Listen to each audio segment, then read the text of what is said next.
ఇక తెలంగాణ రాజ్ భవన్ లో CM Revanth Reddy governor Jishnu Dev వర్మతో భేటీ అయ్యారు. గంటన్నర పాటు గవర్నర్ తో చర్చించారు. మంత్రివర్గ విస్తరణపై అయితే గవర్నర్ తో చర్చించినట్టుగా తెలుస్తోంది. ఇక వచ్చే నెల ఏప్రిల్ 3న మంత్రివర్గ విస్తరణ ఉండే ఛాన్స్ ఉంది. ఇక కేబినెట్ లో నలుగురికి చోటు కల్పించనున్నట్టుగా తెలుస్తోంది. ఇటు కేబినెట్ లో బెర్తులు కన్ఫర్మ్ అయిన వారి వివరాలు కూడా గవర్నర్ కి ఇచ్చే అవకాశం ఉందని సమాచారం. ఈ నేపథ్యంలోనే ముఖ్యమంత్రి రేవంత్ రెడ్డి పలువురు మంత్రులు కూడా గవర్నర్ తో భేటీ కావడం ఆసక్తిగా మారింది.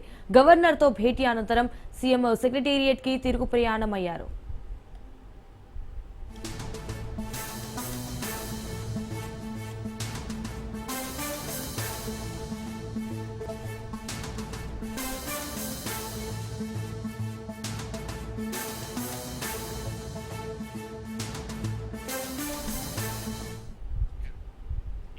రాజ్ భవన్ నుంచి మరిన్ని డీటెయిల్స్ మా ప్రతినిధి రాజు లైవ్ లో అందిస్తారు. రాజు, ఇటు తెలంగాణ రాజ్ భవన్ లో అయితే సీఎం రేవంత్ రెడ్డి అలాగే గవర్నర్ జిష్ణుదేవ్ వర్మతో భేటీ అయ్యారు అన్నట్టు తెలుస్తోంది.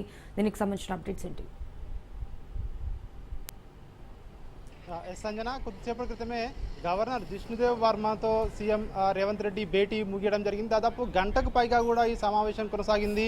ఈరోజు ఉగాది పండుగ కావడంతో ఉగాది విశేష చెప్పడానికి గవర్నర్కు వచ్చినట్టుగా కూడా ప్రభుత్వ వర్గాలు చెప్పినప్పటికీ ఖచ్చితంగా మంత్రివర్గ విస్తరణపై వీరిరువురి మధ్య కూడా చర్చ జరిగినట్టుగా కూడా మనకు తెలుస్తూ ఉంది. ఇప్పటికే మంత్రివర్గ విస్తరణపై ఇటు కాంగ్రెస్ హైకమాండ్ కూడా ఇటు కీలకంగా ఇటు కసరత్తు పూర్తి చేసినట్టుగా కూడా తెలుస్తూ ఉంది. దీనికి సంబంధించి సామాజిక సమీకరణాలు ఎవరికి ఇవ్వాలి మంత్రి పదవిలో, ఇప్పటికే 6 మంత్రి పదవులు ఖాళీగా ఉన్నాయి. ఈ 6 మంత్రి పదవులను ఆయా సామాజిక వర్గాల సమీకరణాలు ఇప్పటికే బేరీజు వేసినట్టుగా కూడా తెలుస్తూ ఉంది. ఇప్పుడైతే ఈరోజు సమావేశంలో దాదాపు ఒక 4గురిని మంత్రులుగా నియమించే అవకాశానికి సంబంధించి గవర్నర్ జిష్ణుదేవ్ వర్మతో సీఎం రేవంత్ రెడ్డి చర్చించినట్టుగా కూడా మనకు విశ్వసనీయ వర్గాల ద్వారా సమాచారం తెలుస్తూ ఉంది.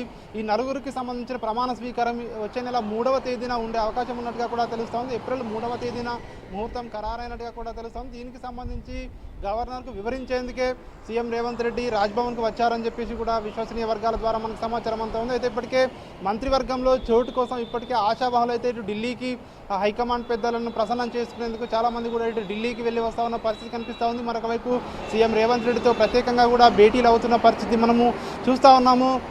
ఇప్పటికే ఏడాది పూర్తయినా కాంగ్రెస్ ప్రభుత్వం రాష్ట్రంలో అధికారంలోకి వచ్చినా కూడా పూర్తి స్థాయిలో మంత్రివర్గ విస్తరణ జరగలేదు. ఇంకా 6 ఖాళీగా ఉండడంతో ఆశావాహులు పెద్ద సంఖ్యలో ఎవరైతే మంత్రి పదవిని ఆశిస్తున్నారో వాళ్ళు ఇటు ఎమ్మెల్యేల్లో ఉన్నారు, ఎమ్మెల్సీల్లో ఉన్నారు.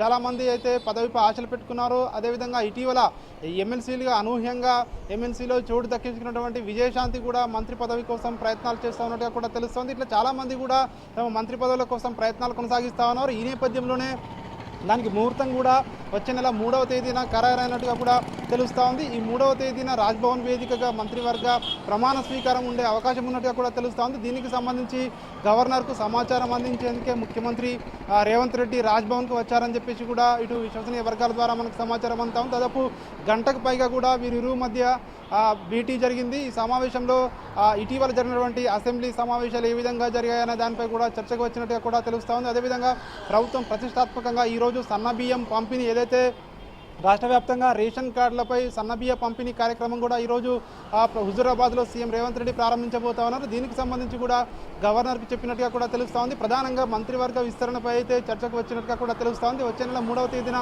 మంత్రివర్గ విస్తరణ 4గురితో ఉండే అవకాశం ఉన్నట్టుగా కూడా మనకైతే తెలుస్తూ ఉంది. Right, Raju, thank you for the live updates.